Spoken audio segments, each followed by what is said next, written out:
Alors bonjour à tous. Nous allons vous présenter aujourd'hui un webinaire concernant spécifiquement la conduite à tenir en cas de Covid-19. Et il sera présenté par moi-même, Dr Vandevelde, médecin du travail au service de santé du travail 2B à Bastia, et le Dr Lombardo, mon confrère.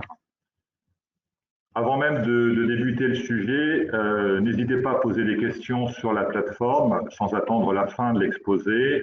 Nous répondrons dans la mesure du possible en fin de session. Je vous informe également que ce webinaire est enregistré. Nous le diffuserons secondairement sur notre site. Vous pourrez le retrouver dans le dossier Covid, rubrique Contact Tracing, sous forme d'un dossier PDF. Ce dossier pourra vous être utile pour vous y référer, mais également l'utiliser comme support de diffusion, le cas échéant, à vos salariés, pour une bonne information. Indépendamment de la présence donc de 2 médecins du travail, nous avons également une équipe de 2 collègues IPRP qui seront chargés de prendre les éventuelles questions que vous serez amenés à poser.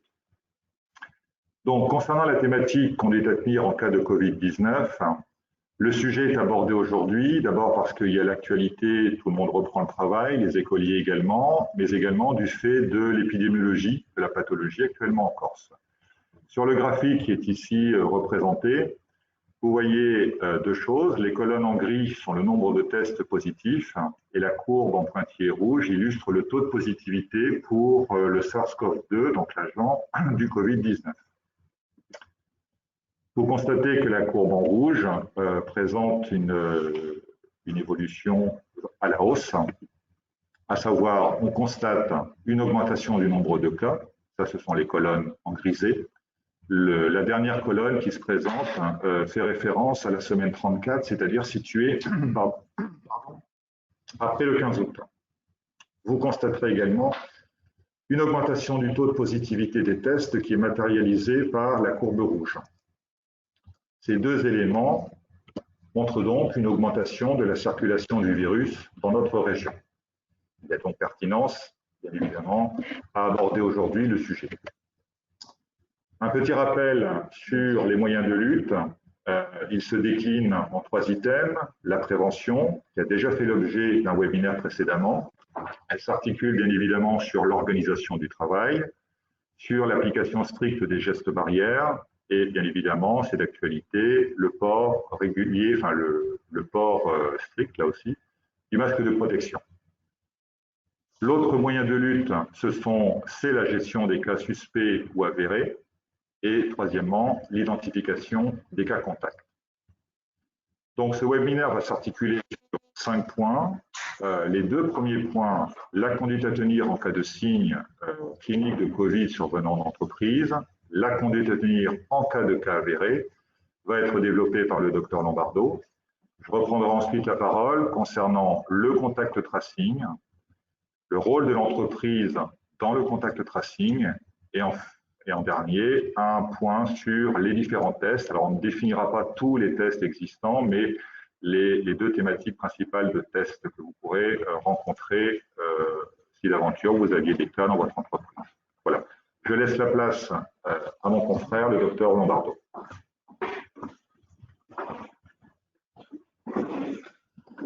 Bonjour, donc on peut rentrer vif du sujet, donc voir un petit peu la conduite à tenir en fonction des signes ou si c'est un cas avéré dans l'entreprise. Donc, la conduite à tenir en cas de signes évocateurs, bon, vous les connaissez, on vous les a mis ici en ordre décroissant d'apparition, donc la fièvre à 88%, que ce soit des épisodes de toux, une fatigue, des expectorations, des difficultés à respirer, maux de gorge, etc. Donc tous des signes qui peuvent faire évoquer un cas de Covid dans l'entreprise. Donc une fois que vous avez ces signes chez un de vos salariés, donc la conduite à tenir est celle-ci. Donc en premier lieu, donc le salarié prévient son supérieur hiérarchique, le sauveteur secouriste au travail ou le référent Covid pour connaître la conduite à tenir.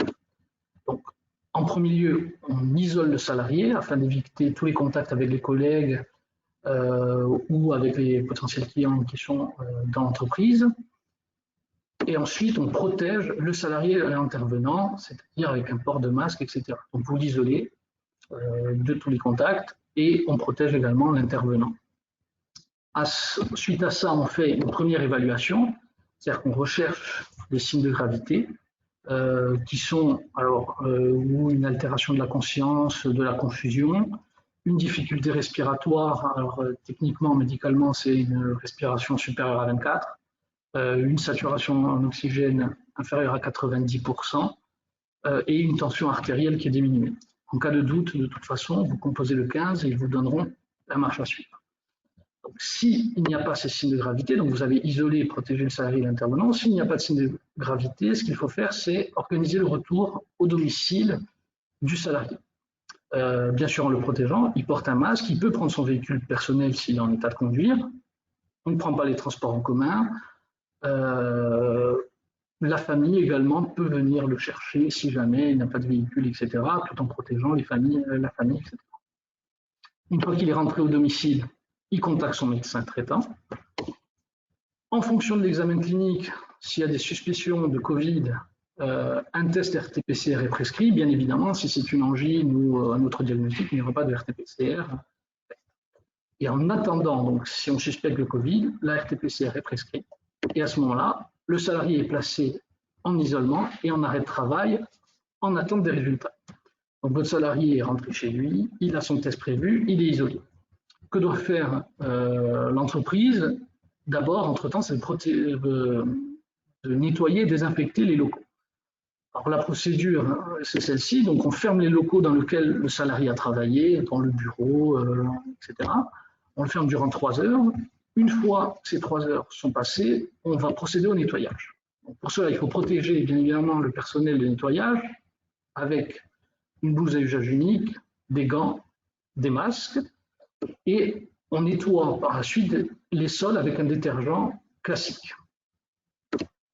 On rince à l'eau, on laisse sécher et ensuite on désinfecte les sols et les surfaces avec un bandeau imprégné de désinfectant qui sera soit de l'eau de javel diluée, soit un produit répondant aux normes EN 14476.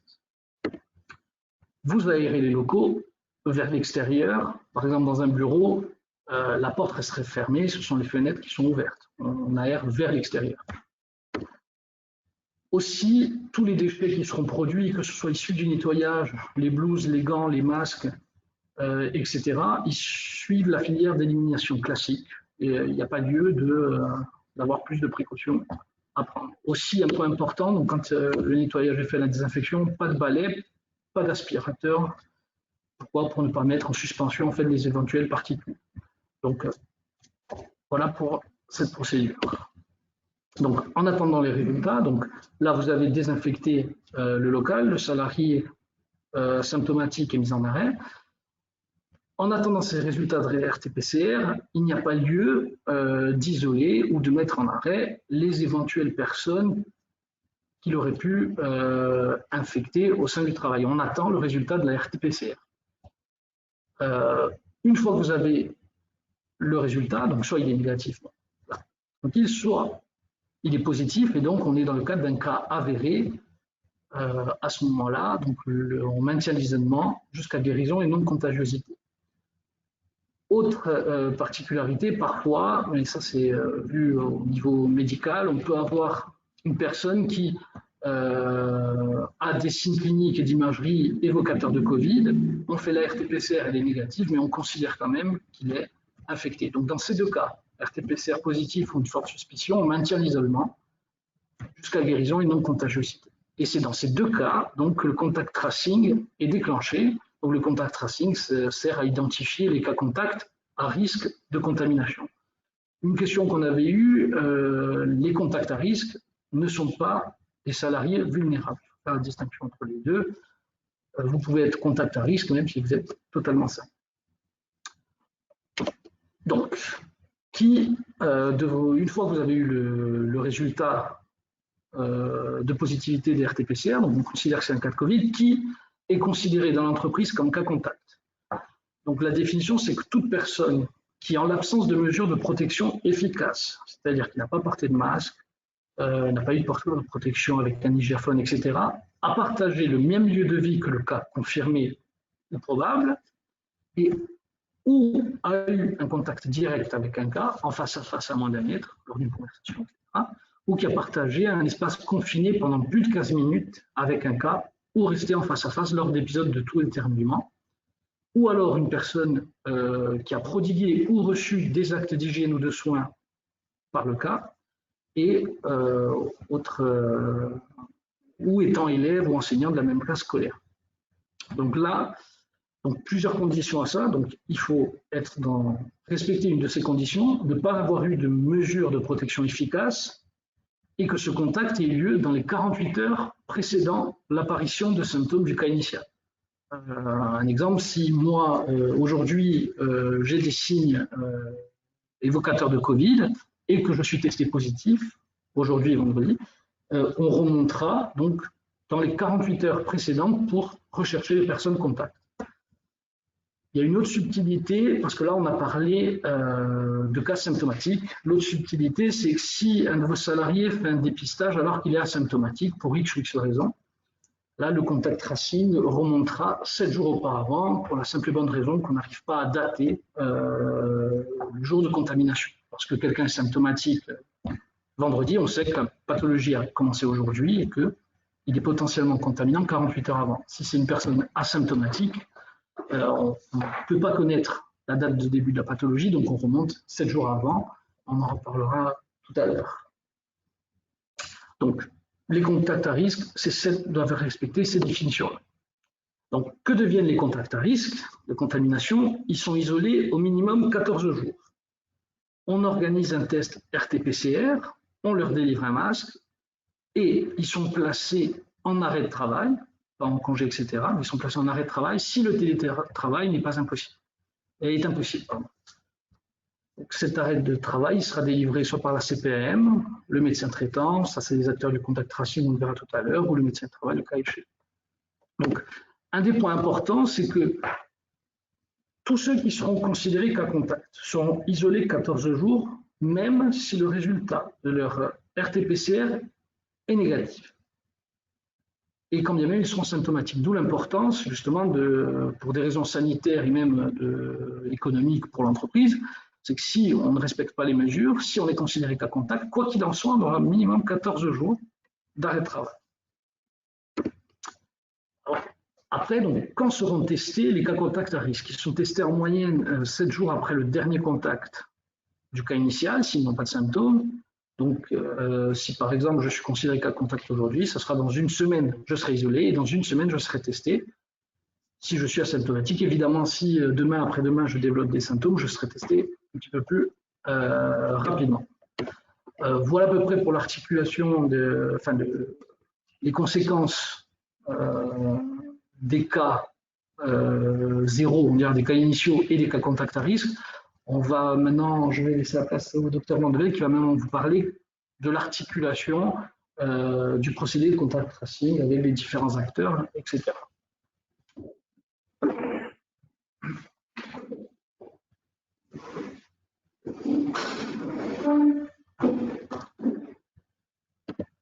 Donc, la démarche à réaliser en entreprise vient de vous être explicitée. Plus spécifiquement, je vais vous détailler la procédure, la stratégie de contact tracing. Quels en sont les acteurs, quels sont les objectifs, le but et les moyens. Donc, le principe du contact tracing, c'est d'identifier les cas contacts, de les isoler et de les tester. C'est très important d'identifier les cas contacts puisque dans le cadre de la pathologie Covid-19, on sait qu'un pourcentage non négligeable, au moins 25% des gens, sont asymptomatiques, donc ne présentent strictement aucun symptôme. Donc il est important de réussir à les isoler, le cas échéant, pour éviter une propagation de la pathologie dans la société. Donc je rappelle les 3 principes, identifier les cas contacts, isoler et tester. Les acteurs, donc les personnes qui interviennent dans ce process de contact tracing, sont définis comme 3 personnes. Vous avez la personne de niveau 1, c'est le médecin qui est en charge du cas. Concrètement, le médecin traitant qui voit une personne qui est symptomatique et pour lequel il va prescrire un test PCR. Le médecin traitant, niveau 1, est également chargé des cas contacts au sein du foyer.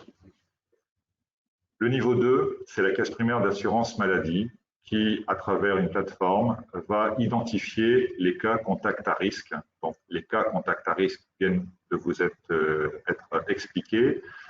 Ça répond à une définition précise. Ce sont donc des sujets qui, en fonction de certaines circonstances, ont pu être en contact avec un individu et sans mesure de protection, on va estimer qu'ils ont potentiellement un risque de développer des maladies, des contacts à risque.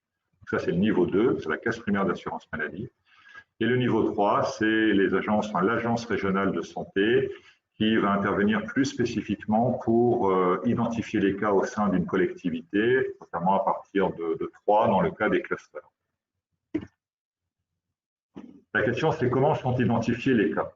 Donc, les cas vont être identifiés, on parle des cas contacts, les cas vont être identifiés par l'acteur de niveau 2 précédemment décrit, donc la caisse primaire d'assurance maladie, à travers différents outils, le questionnaire, c'est-à-dire que les agents de la sécurité sociale vont avoir un entretien téléphonique avec le cas, donc la personne qui est porteur du Covid-19 puisque son RT-PCR est positif. On va l'interroger sur quels ont été ses contacts. Alors, soit 48 heures en arrière, comme ça vient de vous être expliqué, soit éventuellement 7 jours en arrière si ce sont des asymptomatiques. Et à ce moment-là, ces agents donc, vont pouvoir se mettre en contact avec le référent Covid de l'entreprise. Et on va le développer un peu plus loin, d'où l'importance de la réalisation préalable de ce qu'on appelle une matrice d'exposition dans l'entreprise. Ça permettra de gagner du temps et de repérer plus rapidement les personnes qui ont pu être en contact avec la personne qu'index, on va dire, et qui ont pu donc être contaminées. Donc, quel est le rôle de l'entreprise dans la stratégie contact tracing? Tout d'abord, l'employeur doit diffuser les informations de prévention à ses salariés. Il doit ensuite évaluer les risques de contamination dans l'entreprise, dans son entreprise. Ça, c'est l'objet du document unique qu'on avait déjà développé précédemment. Il doit nommer le référent Covid de l'entreprise. Donc, c'est une personne qui doit s'assurer du bon respect des règles de prévention à mettre en œuvre, des règles de prévention sanitaire au sein de l'entreprise, et voir également pour la bonne information des salariés. Et ensuite, l'élaboration d'une matrice d'exposition de l'entreprise. Cette matrice d'exposition, le mot paraît un petit peu compliqué, en tout cas n'est pas très parlant, c'est tout simplement une liste qui est préétablie de personnes par unité de travail. Cette liste nominative, donc des personnes par unité de travail, va comprendre une mise à jour du personnel, donc l'identification des différentes personnes et de leurs coordonnées, téléphoniques, mail notamment. Une liste du personnel permanent par unité de travail ou à proximité. On parle d'une liste de personnel permanent parce que vous pouvez être amené, en fonction de la configuration de votre entreprise et surtout de votre activité, à établir une liste de personnes qui peuvent être amenées à côtoyer le personnel de l'entreprise. Ça peut être des livreurs, ça peut être des visiteurs, dans le cas de magasins par exemple, ou d'entreprises prestataires qui interviennent chez vous. En tout cas, fixer les éventuels contacts entre ces différentes listes. Donc, toujours sur l'élaboration de cette matrice, on a montré un exemple à quoi cela peut ressembler. Là, c'est un tableau, donc vous avez une liste préétablie par unité de travail, c'est le bandeau tout en haut. Vous avez à renseigner le nom, le prénom de la personne et bien évidemment tous ses coordonnées qui permettent donc de la joindre facilement et de préciser s'il y a une interaction avec d'autres unités de travail. Vous devez également établir donc la liste des fournisseurs présents sur le site. Donc évidemment, la liste des fournisseurs présents sur le site, elle peut évoluer de jour en jour. C'est donc un document à tenir à jour quotidiennement, bien évidemment. L'exemple que l'on est en train de vous montrer là à l'écran, vous pourrez vous le procurer directement par téléchargement sur notre site, puisque l'intégralité de la documentation sera mise en ligne incessamment. Et ensuite, la liste des clients qui est présent sur le site, donc pareil, nom, prénom, email. Donc, le rôle de l'entreprise, toujours, on va vous l'illustrer par un exemple. Dans le cas précis, l'exemple a été fixé pour une structure de livraison-transport. Bon, c'est un exemple qui est artificiel, mais c'est pour être plus pédagogique. Une structure de livraison-transport où vous avez à l'intérieur un pôle administratif avec une salle de réunion, un dépôt avec 2 personnes et un quai de chargement. tous les salariés de l'entreprise sont dans l'entreprise. Par contre, les interactions entre le pôle administratif, entre le dépôt et entre le quai de chargement n'est pas uniforme, n'est pas homogène. Donc, dans le cas précis, il va donc convenir d'établir différentes listes. D'abord, une liste pour le personnel administratif, en faisant également apparaître les personnes qui partagent de fait le même bureau. Par exemple, on peut dire qu'il y a 5 bureaux de 2 personnes, ça c'est la première liste. Dans le cas d'une réunion, ce sera listé bien évidemment les différentes personnes qui ont participé à cette réunion, identification et date, donc liste B. Une autre liste concernera les personnes qui travaillent au dépôt, ainsi que le nom des fournisseurs qui peuvent intervenir. Par exemple, l'entreprise X livre au dépôt de façon récurrente toutes les semaines, le mardi, en matériel, en consommable. Et donc là aussi, il faut l'identifier. Donc, troisième liste, liste C. Enfin, une liste des personnes qui composent le quai de chargement. Et en dernier, dans l'exemple précité, une liste des chauffeurs. Donc, pour chaque liste, il faut nommer les interactions, c'est-à-dire comment, sous quelle forme, en quelque sorte, s'articulent les échanges physiques entre personnes. Par exemple, on peut dire la liste C, donc dans l'exemple, c'est les personnes qui travaillent au dépôt, va interagir avec la liste D, c'est-à-dire ceux qui sont sur le quai de chargement ou de déchargement. C'est important avant d'aborder la diapo sur les tests diagnostiques, puisque lorsque l'employeur, si dans votre entreprise, vous avez un jour un cas de Covid-19, le contact tracing va se mettre en place et donc vous allez être contacté, soit vous-même en tant qu'employeur, soit par le biais de votre référent Covid, par la plateforme de l'assurance maladie. Et eux-mêmes vont essayer de voir avec vous les interactions entre vos salariés. Si vous avez déjà préalablement cette liste établie, on gagne du temps et ce qui permet donc de dépister, en tout cas d'isoler le cas échéant plus rapidement et d'avoir donc une action positive sur la propagation du virus. Les tests diagnostiques, on ne va pas les développer plus avant, mais actuellement, beaucoup de tests circulent, enfin plus exactement, on parle de nombreux tests.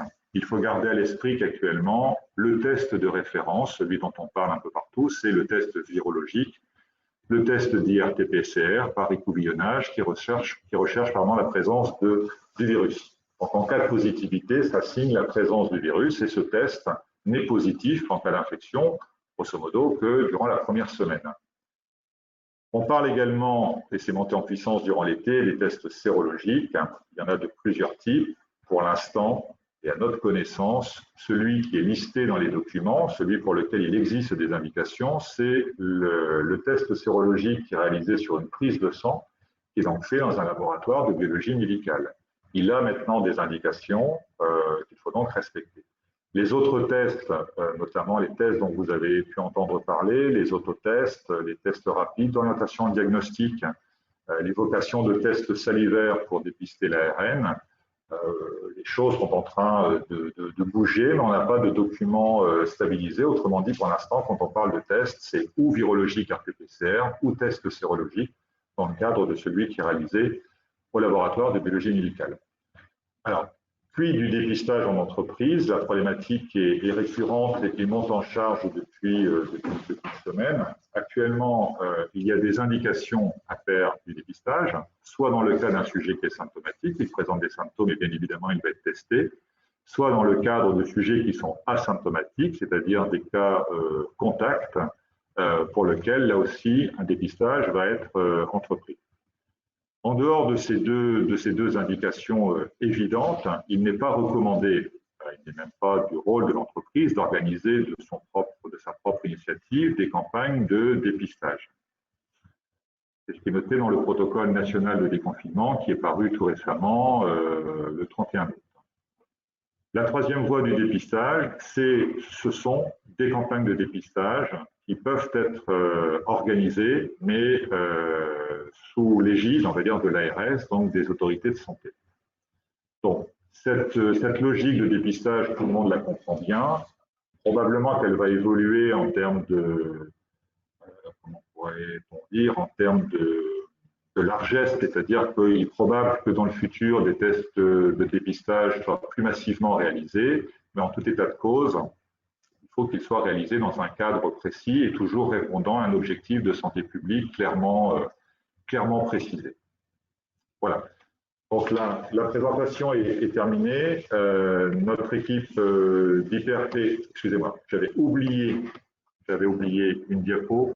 On a rajouté tout à fait récemment un décret donc, concernant les personnes vulnérables. Depuis le début de l'épidémie, c'est-à-dire en tout cas depuis le confinement, depuis mars, le Haut Conseil de santé publique a émis et a mis à jour régulièrement une liste de pathologies ou de prises de médicaments qui permettait de classer des personnes comme étant vulnérables, c'est-à-dire personnes à risque de développer une forme grave de l'infection au SARS-CoV-2 et qui les plaçait donc potentiellement dans l'impossibilité de continuer à travailler. Cette liste donc émise par le Haut Conseil de santé publique s'était assortie d'une mesure administrative qui leur permettait d'être placés soit au chômage arrêt maladie, procédure dérogatoire, soit au chômage partiel à partir du 1er mai donc 2020, dès lors que le télétravail était impossible. Cette possibilité a changé donc depuis un décret qui est paru il y a une quinzaine de jours. Donc maintenant, cette liste évolue et sont regardés comme vulnérables au sens de l'article 1 de l'article 20 de la loi du 25 avril 2020, les patients qui répondent à l'un des critères qui sont listés sur cette diapo et pour lequel un médecin va estimer qu'ils présentent un risque de développer une forme grave, les plaçant donc dans l'impossibilité de travailler. Actuellement, les patients considérés, les salariés, les personnes considérées comme vulnérables sont soit être atteints d'un cancer évolutif sous traitement, hors hormonothérapie, soit être atteints d'une immunodépression congénitale ou acquise, c'est-à-dire avoir une diminution de leur capacité à résister à une infection, soit du fait de la prise de médicaments, donc classiquement des chimiothérapies, des traitements immunosuppresseurs, soit être porteur d'une infection à VIH qui n'est pas contrôlée, avec un taux de CD4 qui est inférieur à 200 par millimètre cube, soit consécutif à une greffe d'organes solides ou de cellules souches, donc une greffe, soit porteur d'une hémopathie maligne, une leucémie en cours de traitement. La troisième condition, c'est d'être âgé. Alors, initialement, l'âge était déjà un facteur de vulnérabilité. Auparavant, l'âge était en lui seul critère de vulnérabilité. Maintenant, l'âge ne suffit plus. Il faut à la fois être âgé de 65 ans ou plus, se voir associer un diabète et une obésité ou alors des complications vasculaires. Et enfin, quatrièmement, être dialysé ou présenter une insuffisance rénale chronique sévère.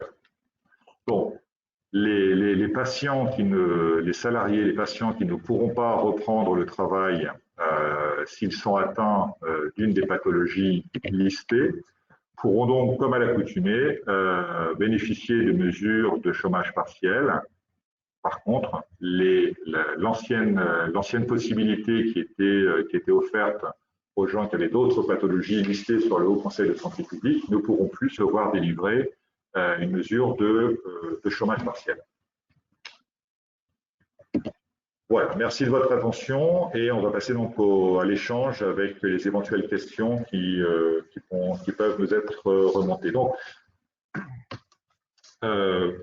différentes questions. Alors, la première question, c'est si j'ai un cas dans mon entreprise, dois-je prévenir le médecin du travail? Bien sûr que oui, hein, le webinaire vient de le préciser. Le médecin du travail, bien évidemment, est là pour conseiller l'employeur et à même de reparler des messages non seulement de prévention, mais également de la conduite à tenir qui vient de vous être expliquée. Donc la réponse, je vais le faire simple, c'est oui, bien évidemment, on est à côté des employeurs dans le cas où un cas surviendrait. Deuxième question, puis-je faire des tests moi-même en tant que chef d'entreprise ou dois-je appeler le médecin du travail? Bon.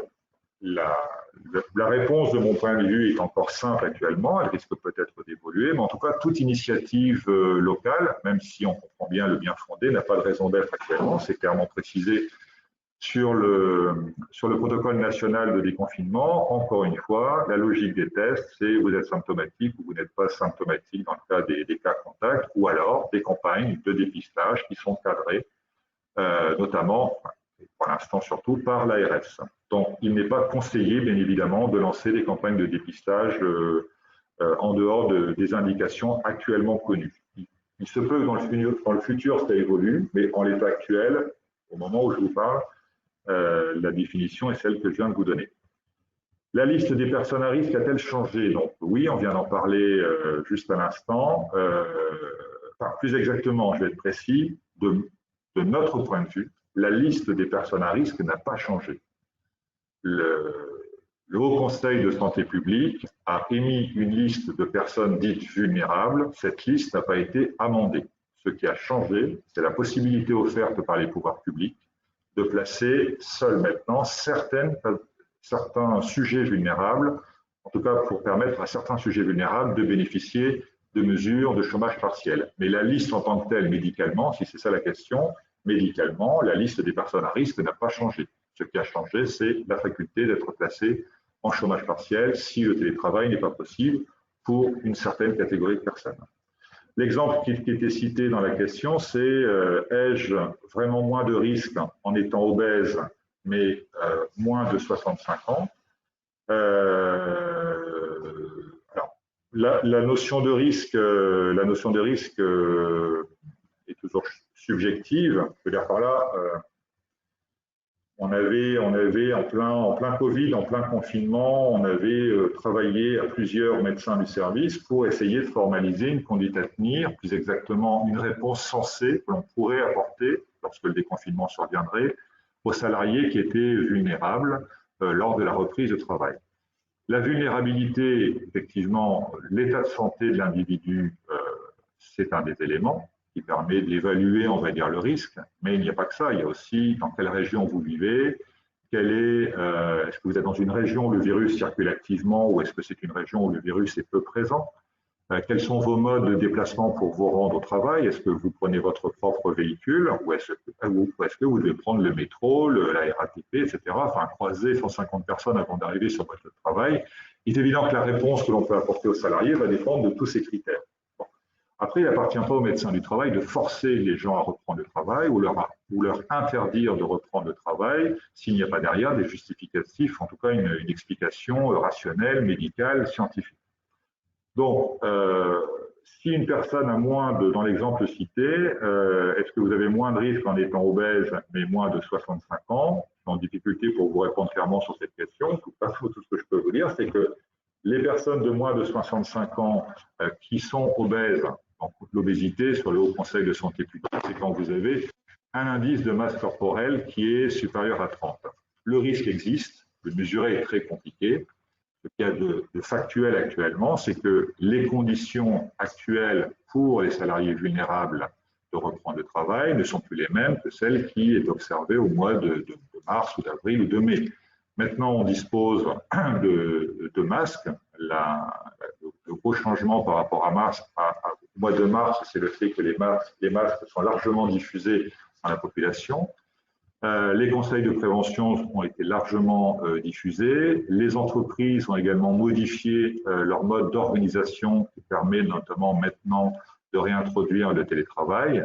Donc, c'est vraiment au cas par cas. Hein, c'est l'examen clinique du salarié, c'est tout voir au niveau de l'examen clinique qui permettra ensuite d'apporter ce qu'on appelle un jugement éclairé permettant de valider ou pas une reprise de travail. Et après, le médecin du travail peut également faire une étude de poste, étudier le poste de travail pour savoir s'il n'y a pas nécessité, concernant les personnes vulnérables, d'aménager le poste, notamment en essayant de trouver une solution pour que le contact avec le public soit limité, par exemple. En tout cas, que les interactions soient limitées.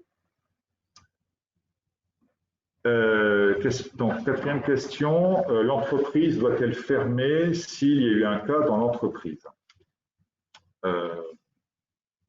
Du coup, je prends toutes les questions. Donc, l'entreprise doit-elle fermer s'il y a eu un cas dans l'entreprise? À ma connaissance, et sauf décision par l'autorité compétente, il n'y a aucune raison de fermer. Encore une fois, si vous avez un cas de Covid dans l'entreprise, une procédure va se mettre en route de contact tracing qui va isoler les cas considérés comme contact à risque dans votre entreprise. Les salariés considérés comme tels seront eux aussi isolés, testés avec des délais compatibles, etc., etc. Pour le reste, l'activité demeure au niveau de l'entreprise. Charge à vous, bien évidemment, de garder cette vigilance et de maintenir les règles sanitaires, les mesures de prévention, le port du masque, rester actif, rester vigilant quant à l'observation stricte des règles de prévention. Il n'y a pas à fermer l'entreprise. Doit-on favoriser le télétravail car mon employeur ne veut plus? Alors pareil, hein, c'est une discussion entre les salariés, entre l'employeur. Le télétravail, tout n'est pas télétravaillable. Ce qui est certain, c'est que la base de la discussion, il faut aussi s'imprégner de ce qui est noté sur le protocole national de déconfinement, où s'inscrivant dans la lutte pour éviter la propagation du virus, le télétravail, bien évidemment, a un rôle à jouer dans la nouvelle organisation du travail, puisque entre travailler à 100% en présentiel ou introduire des journées de télétravail quand c'est possible, ça permet aussi de diminuer la circulation du virus et le risque d'être contaminé. Donc ça, c'est une discussion en interne dans l'entreprise. Je rappelle que les partenaires sociaux, les représentants du personnel, c'est une discussion collégiale au sein d'une entreprise pour que une organisation du travail la plus souple et la plus adaptée puisse être mise sur place. L'isolement de l'arrêt de travail s'applique-t-il même si on est cas contact à l'extérieur de la l'isolement de l'arrêt de travail s'applique-t-il même si on est cas contact Bien sûr. Là, évidemment, on vous parle de la thématique la plus proche possible de votre environnement de travail, mais ce qu'on a dit là est valable dans tous les cas de figure, c'est-à-dire que dans le cas précis, donc si votre cas contact est à l'extérieur de l'entreprise, bien sûr, ce qu'on vient de dire est toujours d'actualité, ça ne change rien, hein, c'est toujours la même chose. Je vais répondre à d'autres questions. Alors, donc une autre question. Peut-on questionner nos salariés à leur retour de congé sur leur état de santé et leur éventuel contact dans la sphère privée? Alors, à ma connaissance, non, hein, bien évidemment. L'employeur n'a pas à être intrusif dans ce domaine-là. En revanche, il y a 2 points qu'il faut quand même noter. C'est que le salarié, il est bien évidemment dit que le salarié qui a des symptômes, qui a de la fièvre, qui a un doute, etc., ne doit pas se rendre sur son lieu de travail. Dans le cas où il s'avérerait que le salarié est porteur du virus, le salarié doit prévenir son employeur. C'est clairement précisé sur la CNIL, donc il n'y a pas d'infraction, on va dire, au respect du secret médical. Le salarié doit dire à son employeur qu'il est porteur du virus pour des raisons évidentes. Par contre, l'employeur n'a pas à faire un questionnaire médical préalable à sa rentrée, etc., ou de l'interroger sur les contacts qu'il a pu avoir au niveau de la sphère privée. Le prix maintenant du dépistage, est-ce remboursé? Le prix précis, je ne sais pas, mais le RT-PCR, si on parle du RT-PCR, je crois que c'est entre 60 et 80 euros, il me semble, hein.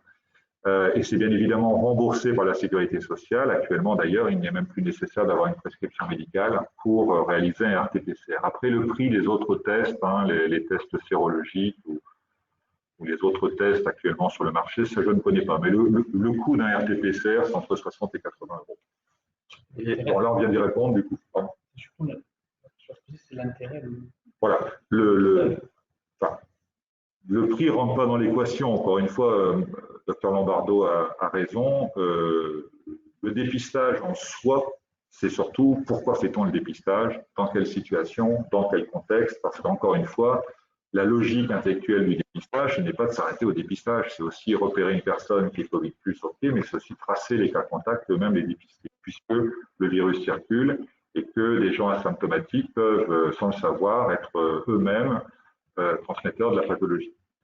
Doit-on obligatoirement dire à son employeur qu'on est positif au Covid-19?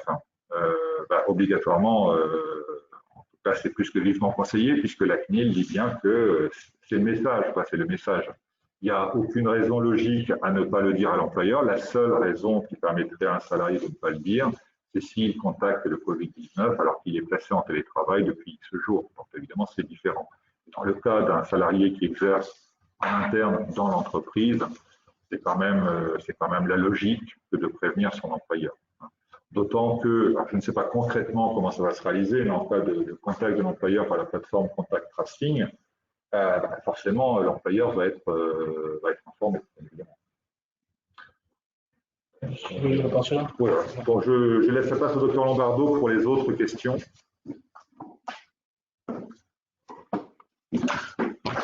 Alors, une autre question était comment organiser, donc on a parlé tout à l'heure de la matrice d'exposition, c'était comment organiser la matrice d'exposition lorsque les salariés travaillent dans des entreprises clientes. Sur ce point, donc, si chaque entreprise fait une matrice d'exposition, on a vu tout à l'heure, vous, si vous faites la vôtre, imaginez chez nous, donc on a des bureaux, etc., on a un fournisseur. Il vient nous fournir des bonbonnes d'eau. On l'a noté, voilà que l'entreprise X nous livre tous les jours, toutes les semaines, peu importe, ces bonbonnes d'eau. Lorsque on va avoir un cas dans notre entreprise, ça sera listé dans notre matrice et cette personne ou l'entreprise sera contactée pour éventuellement définir s'il a été cas contact. Vous, de votre côté, vous pouvez très bien faire une liste de salariés, par exemple, le salarié XY travaille telle semaine dans telle entreprise. Et le fait que tout le monde le fasse, encore une fois, voilà, ici on dit que telle entreprise vient nous fournir en eau, etc. On a du coup la référence. Alors, il ne s'agit peut-être pas de noter, lorsque vous avez les fournisseurs, tous les noms, etc., mais au moins le fournisseur pour tracer les plannings de la livraison. Donc, à mon sens, je ne vois pas autre chose sur cette question à ajouter. Je ne sais pas si j'ai été bien clair, mais le fait que tout le monde fasse une matrice d'exposition, on saura effectivement que telle entreprise livre à tel endroit ou travaille avec tel endroit. C'est pas plus compliqué que ça. Ensuite, la CPAM vous contactera et fera le point. Vous pouvez faire le point avec nous également si vous avez des questions. Et on peut vous aider justement à rechercher les cas contacts. Donc l'autre question, c'est comment faire si un salarié ne peut plus être passé en chômage partiel parce qu'il ne correspond plus aux critères de cas prévus pour les personnes vulnérables et en même temps ne peut pas être placé en télétravail.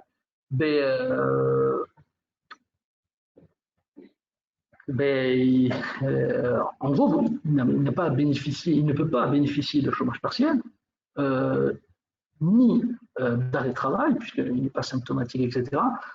Il continue à travailler, soit, sinon pas, il prend des congés. Mais il n'y a pas d'autre solution possible. Il faut bien comprendre une chose, c'est qu'il y a la partie médicale et il y a ce que l'État donne comme restriction. Donc aujourd'hui, on a restreint la liste des personnes vulnérables, mais même au départ, lorsqu'elle a été fixée avec les gens diabétiques, hypertendus, etc., on aurait pu aussi rajouter d'autres critères. On pourrait rajouter les fumeurs, etc., mais ça serait infini, tout le monde pourrait avoir des pathologies. Donc, soit vous rentrez dans les clous du nouveau décret, vous pouvez être placé en chômage partiel, sinon vous continuez à travailler avec les masques et les mesures de précaution. Quelqu'un qui est à risque de développer une forme grave, il n'est pas plus à risque qu'un autre de la contracter. Donc, s'il a des protections, il n'est pas censé être contaminé. Donc, non, s'il ne rentre pas dans les critères, il ne va pas être placé en chômage partiel, il continue de travailler avec des protections, même s'il ne peut pas être en télétravail. Ce n'est pas une obligation, le télétravail. Maintenant, si c'est possible, autant le faire. Alors, autre question, s'il y a un cas parmi les salariés qui portaient un masque et que les autres salariés étant en contact avec lui portaient un masque, seront-ils considérés comme cas contact? Donc c'est ce qu'on disait tout à l'heure, si vous avez des protections efficaces, vous n'êtes pas considéré comme cas contact. Quand on parle de masques, c'est masques chirurgicaux. Si c'est des masques grand public, là, à ce moment-là, ils seront considérés cas contact. Mais c'est tout l'intérêt justement des mesures de protection, premièrement sanitairement, mais même économiquement pour l'entreprise, c'est si les gens respectent les distanciations, le port de masque, ils ne seront pas considérés comme cas contact parce qu'ils ne sont pas à risque de contamination et donc vous continuerez à travailler. Par exemple ici, je suis avec le docteur Van de Velde, aujourd'hui j'ai des signes, nous ne serons pas considérés comme cas contact parce que je porte un masque lui aussi, etc.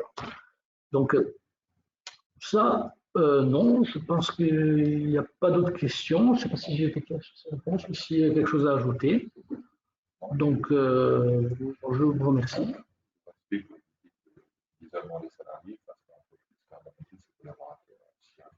Oui, c'est ça, mais parce qu'on avait vu aussi tout à l'heure, donc que ce soit lorsque vous êtes considéré cas contact, rappelez ça, c'est qu'il faut respecter les règles parce que si vous êtes considéré cas contact, que votre résultat soit positif ou négatif, vous êtes isolé 14 jours.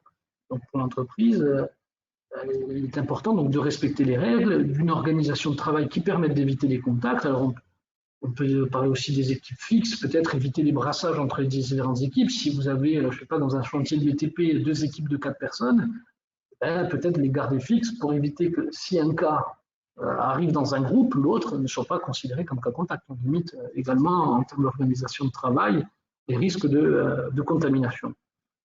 Voilà, je pense qu'il n'y a pas d'autres questions. De toute façon, si d'autres venaient, n'hésitez pas à les poser à votre médecin du travail ou à l'équipe de prévention. On y répondra rapidement. Merci.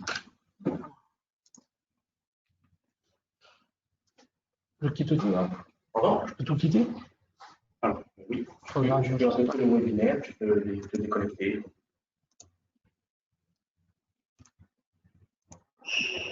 Ah. Et les gars, ouais, je pense. il y a des questions qu'on a gardées en suspens, où on prendra le temps de répondre, qui seront transférées. Et après, les questions les plus, voilà, les cas contacts, tout ça, voilà.